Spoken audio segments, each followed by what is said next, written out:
Adventures of Sherlock Holmes, starring Basil Rathbone, Nigel Bruce.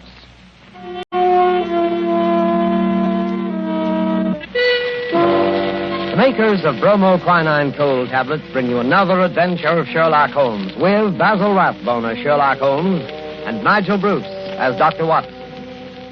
Watch out for colds, ladies and gentlemen. They're very prevalent now, and a little cold may be the start of a serious illness. What you want to do at the first sign of a cold is take famous bromoquinine tablets. Bromoquinine tablets are made for one purpose and one purpose only, and that is the relief of colds. They act fast, give you speedy results, and that's what you want when you have a cold. Bromoquinine tablets are known the world over for their efficacy. Trust to reputation when buying a medicine. Do this when you feel a cold coming on, and you'll ask for bromoquinine cold tablets. And now, as we make our way through the night to Dr. Watson's hospitable door, we notice a feeling of spring in the air. The buds are swollen on the trees, still black and dripping from the rain. There's the smell of warm, damp earth. Delicious. Hey, Mr. Manning? Well, hello, Dr. Watson. I didn't see you in the dark. Yes, I've been out checking up to see if my magnolias survived the winter. Any casualties? No, they all seem to be fairly bursting with buds. There's nothing as delicious as that first faint whiff of spring. All is treacherous. Come along to the house before we both catch our death of cold. After you, sir. Not at all, my boy. None of that age before beauty nonsense. I'm not as decrepit as all that. Oh, what's this? The front hall littered with trunks and suitcases? Oh, yes. I'm afraid my annual wanderlust has broken out rather early this spring. I'm off on a little jaunt first thing tomorrow morning, but come along into the study. Does that mean that this is the last of a storytelling evening? For this winter, yes, I'm afraid it does. Well, I trust I'm not too forward if I hope to be invited back again in the fall. Oh, of course not. You know we'll be waiting for your return. Oh, thanks very much. It's very, very decent of you. To put up with the meanderings of an old fellow like myself, huh? I appreciate it, you know. But sit down, Mr. Manning, down there, over there in the usual chair. Let's get on with our story before I get all blithery and sentimental. You're going to tell us about Professor Moriarty tonight, aren't you? Well, I had intended to, but I've changed my mind. I'm going to tell you the adventure of the retired Colourman instead. Retired Colourman? Isn't that a military term? No, it isn't. Mr. Josiah P. Amberley had been the junior member of Brickfall and Amberley, manufacturers of artistic paint boxes. He made quite a tidy little fortune. Retired from business at the age of 61, bought a house at Lewisham, and then settled down. The next year, 1897, I think it was, the old fool married. Married? Yes, married. The woman's 30 years his junior. Yes, that's always a bit risky. Risky? Risky. Within 2 years, he was as miserable a creature as crawls beneath the sun. Oh, dear me, I'm jumping ahead of the story again. As I was saying, it was the 23rd of April, 1899, and a rainy and disagreeable April it had been. Holmes was in a melancholy and philosophic mood that morning as he stood by the window, watching the raindrops chasing one another down the pane. Rain had always depressed him when he was not working on a case. When he was working on a case, I don't believe he realized that there was such a thing as weather.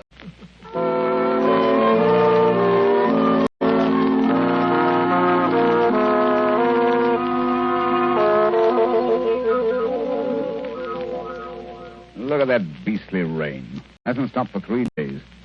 Might as well be another flood. Well, heaven only knows what transgressions could have brought it on. That's been a really first-class crime for months. Oh, cheer up, Holmes, cheer up. It's probably good for the crops or something. A shortage in crime? No. The rain, of course, probably makes the little buds sprout and the little shoots shoot. Oh, don't be so blasted optimistic. More likely rotting all the seed that's already been planted.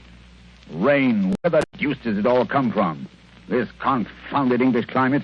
Why any man with half a brain stays on this rain-soaked, mist-bound island is beyond me. Oh, I doubt if the men have anything to do with it. It's the ladies, God bless them. This climate gives them perfect complexions, and with so many lovely creatures about, what Englishman would think of quitting the country?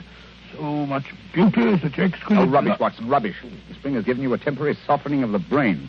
I regret to say it seems to have that effect on most impressionable males. Impressionable nonsense. When a woman's concerned in one of your cases, you never even notice whether she's 16 or 60, and then you don't care whether she's got a well-turned ankle or whether she's flat-footed. Oh, why should I? Holmes, there are times when I think you're a cold-blooded fish. Possibly, Watson, possibly. Why do you suppose the fool doesn't show up? What fool? Josiah P. Amberley. Oh, is he one of your clients? Oh, I suppose I may call him so. He's been sent to me by Scotland Yard. Oh, by Scotland Yard. Quite. By Lestrade, to be exact. You must consider the case fairly hopeless if Lestrade hands the matter over to me of his own accord. Look, Holmes, there's a cab drawing up in front of our front door. He must be your client, Mr. Amberley. Yeah. Strange-looking individual, eh, Watson? He's quite an old fellow. Looks literally bowed down with care. Ah, but no weakling. Look at those shoulders and that chest. The framework of a giant. He's arguing with the cab driver about the fare. Huh. Watches the pennies, eh? I must say I don't like his face. So fierce and eager, and the way those snaky locks of grizzled hair stick out from under his hat. I wonder what he's worrying. What's worrying, Mr. Amberley? Willing to bet it has something to do with money. I imagine nothing else could upset him to any great extent. Nonsense, Holmes. You always look on the base side of human nature. Here he is now. Come in, come in. Which of you is Sherlock Holmes? I am. This is my friend, Dr. Watson. Oh, how are you? I'm a broken man. He's robbed me, the swine. Taken everything I had in the world. I thought he was my friend, and he took everything. Right from under my nose. In my own house. Robbed me, he did. Yes, I felt sure it was a question of money. Money? Who said money? He stole my wife. The light of my life. The apple of my eye. It's true she was very expensive. But after all, she was my wife, and he stole her. Now, Mr. Amberley, My beautiful blonde wife. Hair like gold. And my securities. The money I saved up with years of hard work. Gone. All gone. Yes, thank you. First, tell us about your wife.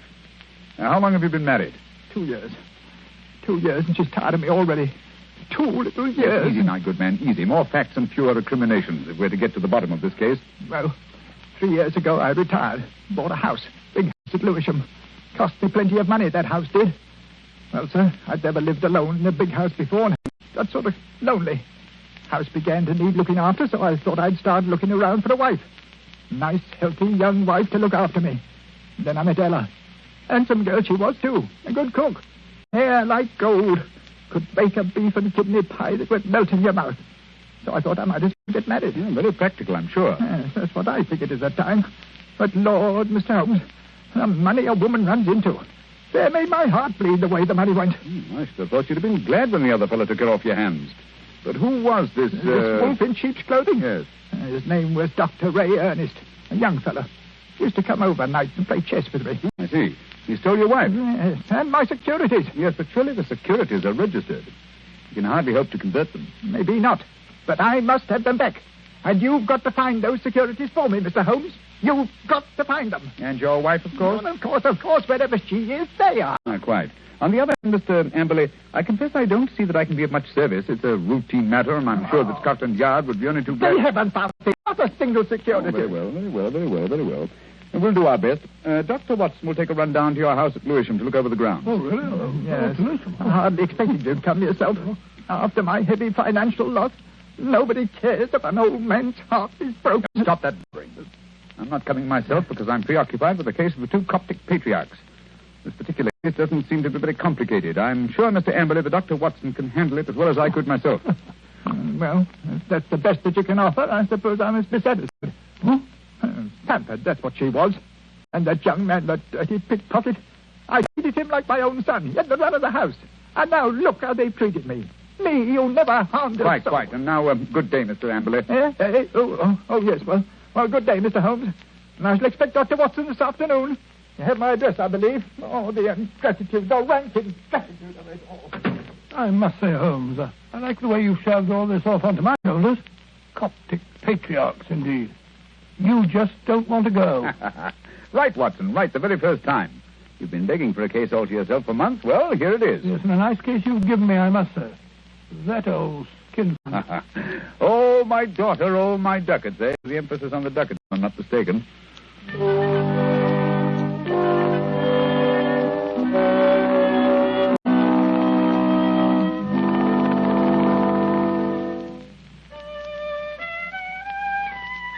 Oh, confound that passage. There. Ah, that's better. That's dashed good.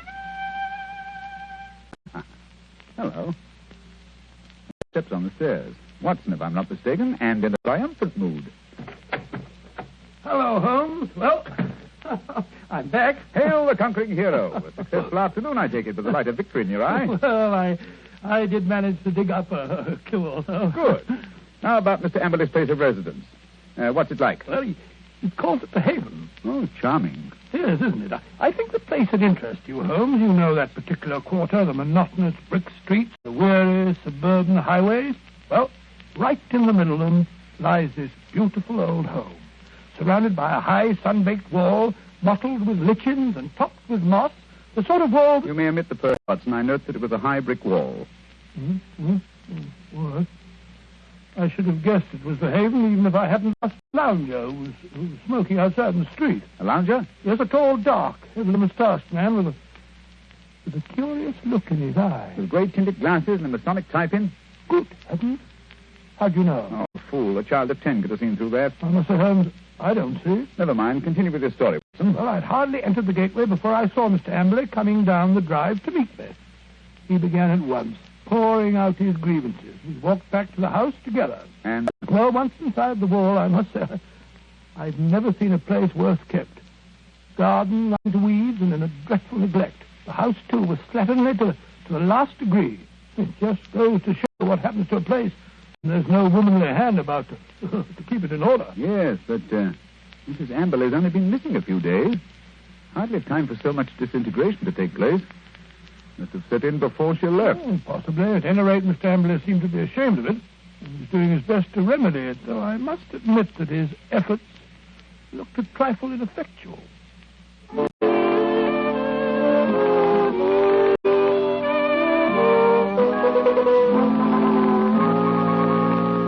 What's to become of me? What's to become of me? My wife gone, most of my fortune stolen. Oh, come in, Dr. Watson, come in. Here you see what remains of what used to be called my home. An Englishman's home is his castle, so they say. But home is where the heart is. And my heart... Look out, Dr. Watson, look out. That woodwork's just been... Oh, look at that. My best pair of trousers. Too bad. Careful. You almost get that pot of paint. Oh, dash it all, Em. This is absolutely the limit. Sorry, I shouldn't have left that pot of paint in the middle of the passage, I suppose. But when one's alone in the house, one forgets. Well, alone? So you've been doing this painting yourself? It must strike you a strange occupation under the circumstances. One must do something to ease an aching heart. And step in here, Dr. Watson. This is my study, my sanctum sanctorum. Oh, sanctum sanctorum. I see you've just finished painting woodwork in this room, too. What a smell of paint. Yes, it's not dry yet. That's why I have a fire in here. Now, let me see. Where did you keep your securities? In the safe in that wall. This room is really a strong room, like a bank, with an iron shutter on the window and an iron door, burglar-proof. Ah, that's the irony of it. No thief from without could have taken my money, but my wife, my own wife. There's a picture, Dr. Watson, on the mantel, taken in a wedding dress. Nice-looking girl, Emily. It doesn't look the sort... the viper, the ingrate. Oh, really? Why, that very night, I bought 2 upper circle seats at the Haymarket Theatre. Wanted to give her a treat, I did. Oh, didn't she go? No. Last moment she said she felt sick.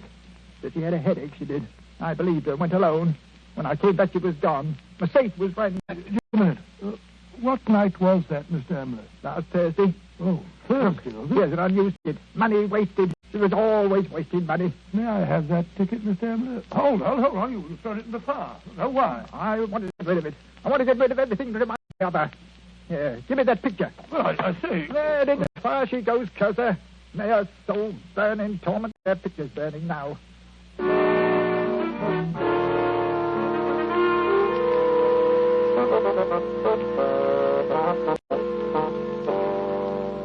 Unpleasant fellow, eh, Watson? This case begins to look more somber than I suspected. If you could only have brought me that ticket, Watson. Oh, I did my best, Holmes. I may not have the ticket itself, but I did notice the number of the seat. Oh, bravo, Watson. How did you happen to remember it? Well, as a matter of fact, it was my place in form at school, 31.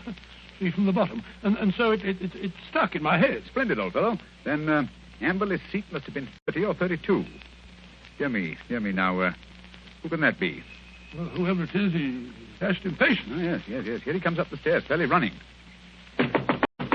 Come in. Well, bless my soul if it isn't our old friend, our good friend, Mr. Amberley. What's up? A telegram, Mr. Holmes. I can't make anything of it. Here, see for yourself. Uh-huh. Come at once without fail. Yes. Can give you information as to your recent lost find Elman, Yes, the Elman. vicarage. Ah, dispatched at 2:10 from Little Purlington.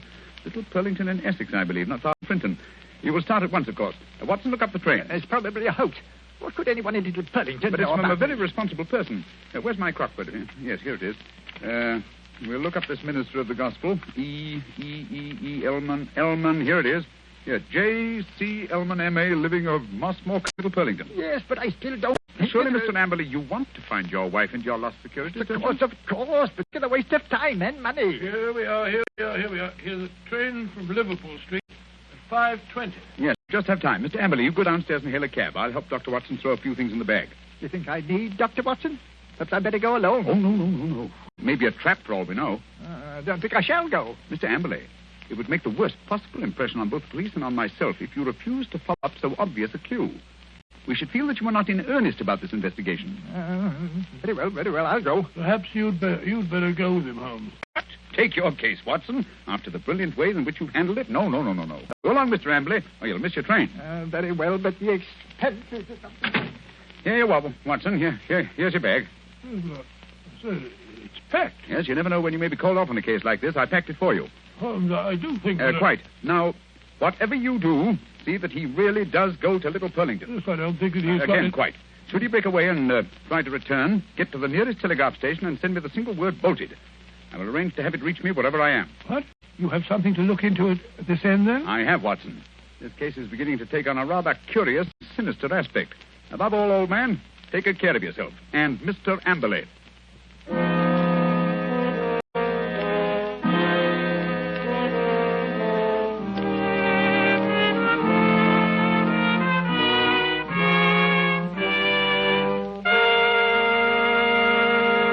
Before we find the outcome of Watson's curious mission, ladies and gentlemen, I have a few words to say. Here's what you want to do when you feel a cold coming on. Here's what you want to do at the very first sign of a cold. Take famous bromoquinine cold tablets. Bromoquinine tablets don't fool. No, sir, they get right after a cold symptom. They get right after a cold's misery. They relieve the headache and other pains that go with a cold. They relieve that stuffiness and feeling of depression that accompanies a cold.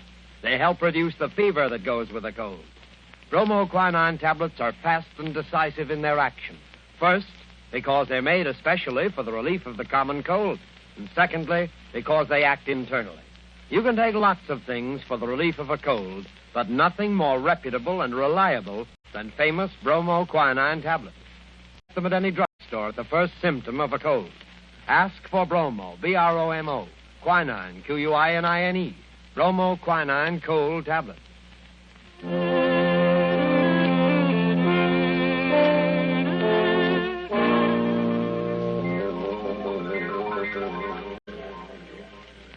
Confound this rain.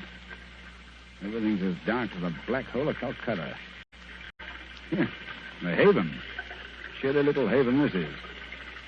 I can find a window unlatched. Not much chance on the first floor. The old boy's 2 quarters. Ooh. Second story window, perhaps. Now, if I can manage to scale this porch pillar.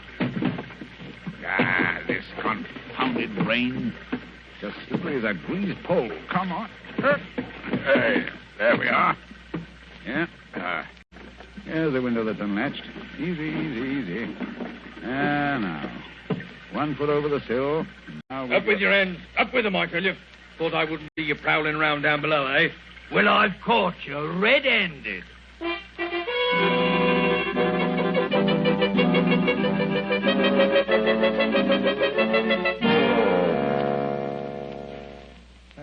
Nice wild goose chase that turned out to be. That friend of yours, Sherlock Holmes, is a fool. I'm sure, Mr. Amberley, if you'll call and see him, he can explain. Explain nothing. That vicar had never seen that telegram before. The way he treated us. You might have thought we were suspicious characters. Then missing the last train and having to sit up all night in a confounded station with the rain dripping through the roof. Well, we could have gone to an hotel. Gone to an hotel? That costs money. Gone to an hotel, indeed. Here's your house, Mr. Amberley. I think I'll go along home now and get some breakfast. You will not. I'm going to come into the house and see if everything's all... I look up there. The window over the porch. It's open. Perhaps you left it like that yourself. Rubbish. I tell you, I don't like the looks of this. Where's my key? Here it is. We'll soon find out. I say, it's gloomy, isn't it? Look. Someone's been here right enough. Footprints on the fresh paint. I'll find them if I have to tear the place apart. No need for that, Mr. Amberley. We're here waiting for you in the study. Holmes! Good heavens, what a start you gave. How did you get in here? Climbed in through through an upstairs window. That's burglary, young man. Yes. Burglary has always been an alternate profession, and I cared to adopt it. I'll admit I was glad I hadn't when I walked into Inspector Lestrade's gun last night. He thought I was a burglar, too. But come, we're keeping him waiting. He's in the library. Here they are, Lestrade. I told you we could expect them back before 10. No, but look here, that's not Lestrade. That's the man I saw loitering in front of the gate yesterday afternoon. The fellow with the black moustache and glasses. Yes, that's right, Dr. Watson. Yes. Lestrade fondly imagines that's a disguise. Oh, now look here, no. It's as obvious to anyone who takes the Now, trouble. look They here, can see I've that- had enough of this. I won't have two busybodies prowling around my house in the middle of the night. And what's more, Mr. Sherlock Holmes, I suspect you sent that telegram yourself. Very clever of you, Mr. Amberley, very clever. You look a trifle pale. I thought a night in the country might do you no, good. enough of that. What kind of a fool do you take me for? I'll have you put behind the bars, all of you. Oh, surely not Inspector Lestrade. Why, he's from Scotland Yard. I don't care if it's from the House of Lords. Yeah, none of that. You're all disgraced, publicly disgraced. Breaking into my house in the middle of the night. Oh, I'll get you for that. What were you doing in here last night? Answer me that. Looking for the bodies. What? Looking for the bodies of your wife and Dr. Ernest. What have you done with them? How dare You murdered them in this room. We have ample proof. Why, you... Stop him, Watson. Stop him. He's got a capsule in his hand. It's poison. He's going to swallow it. No. Come on, you get that out. Spit it out. Spit it out. Spit it out, or I'll choke No, you. shortcut, Mr. Amberley, if you please. Everything decently and in its proper place. Take him away, Lestrade. Right, come along now. No more monkey business. I won't put up with that. All right, come. Phew. What a scene. So that old brute Ambler's a murderer, eh? How did you find it out? Well, the first clue was the theater ticket, which you didn't use out. Oh, that destroyed his alibi. Yes, the theater people assured us that there had been 2 empty seats, not just one. The second clue was the smell of fresh paint. What was he trying to hide by that? Yes, what? Gas. He asphyxiated his wife and Dr. Ernst in this room, Good heavens. his strong room, which was as near airtight as anything could humanly possibly Yes, be. but how? Well, that's what I wanted to find out. That's what I was looking for when I broke into the house last night. And what did you find? Look here. Notice the gas pipe along the skirting here? It rises in the wall, in the angle there, and ends in that plaster rose in the center of the ceiling where it's concealed by that ornamentation. The end's wide open. How horrible. Yes, and look here. Look, to the floor. What do you make out? 2 words written on the wall. We were. Then a scroll. We were. What does that mean? The poor devil was trying to write, "We were murdered." I can see the whole ghastly scene. It was last Thursday night. Amberley had lured his wife and Dr. Ernest into this room.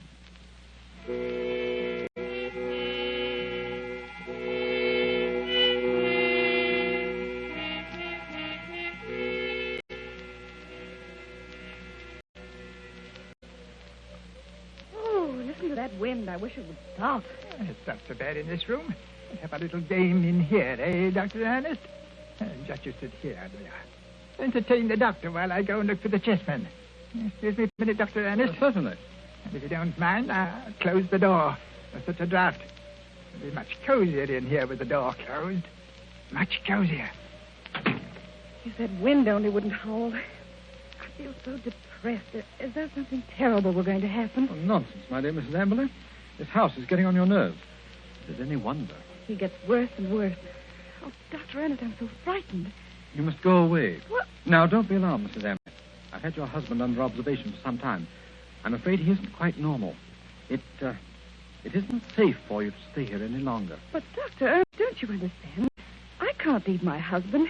Heaven knows what would happen if I left him alone. We could get a nurse to take care of him. You can't stay here with him. What was that? Josiah, he heard us. He was outside the door listening. Oh, Dr. Ernest, this is terrible. What can we do? Listen. You hear that? It's the gas. Someone's turned on the gas. I can smell it. Hurry, we've got to get out of here. What? But the door's locked. He's locked the door. Ambulance! I say, ambulance, open the door! Quick, the window. No, that's locked, too. The iron shutters. Ambulance! Ambulance, let us out! You realize what this means? He's going to kill us. He must have gone mad, I'm afraid. Yes, it's what I was afraid of. He's a maniac. A homicidal maniac. Oh, this is horrible. We're trapped. What a fool I was. What can we do? I feel so faint. I can hardly breathe. Here. Lie down on the floor. The air's better down here. It's no use. I can't stay awake. I don't mind anymore. I'm quite all right. Really. Mrs. Amberley. Mrs. Amberley. Don't give up. I feel faint, too. I must warn people. It's dangerous. I can't think. God, I can't breathe. I can't think.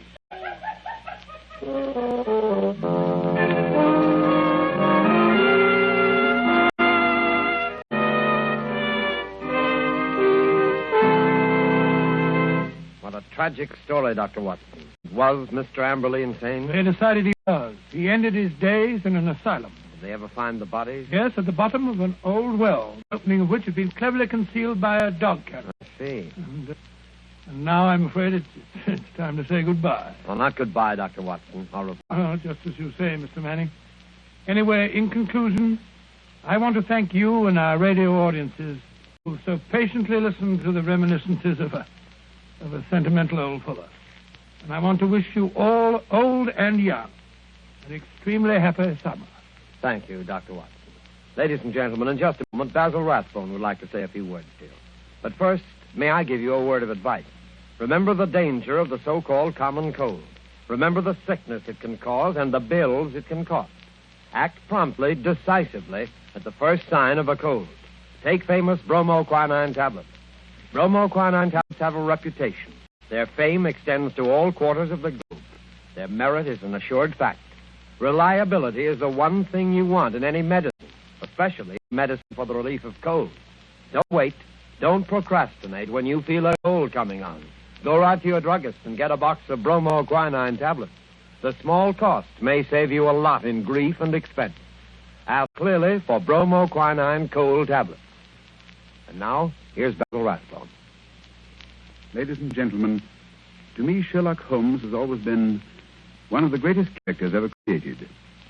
Tonight, as our present series ends, I'd like to thank our sponsor, the makers of bromoquinine, for giving me the opportunity of playing Holmes on the air, especially with such an inspired Dr. Watson as Nigel Bruce. Oh, Basil, that's Quiet very... now, please. Oh, sorry, what? Speaking of myself and Mr. Bruce, may I express our gratitude to our radio audience for the many letters of interest and encouragement that we received.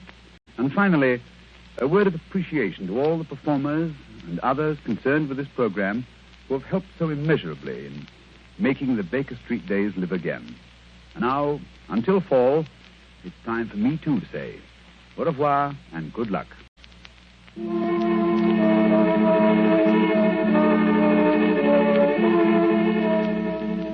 You have been listening to a Sherlock Holmes adventure adapted by Miser from Sir Arthur Conan Doyle's story, The Retired Colourman, with Basil Rathbone as Sherlock Holmes and Nigel Bruce and Dr. Watson.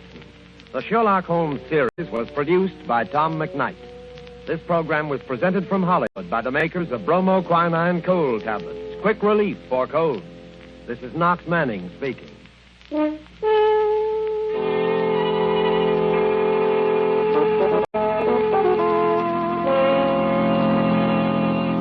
This is the National Broadcasting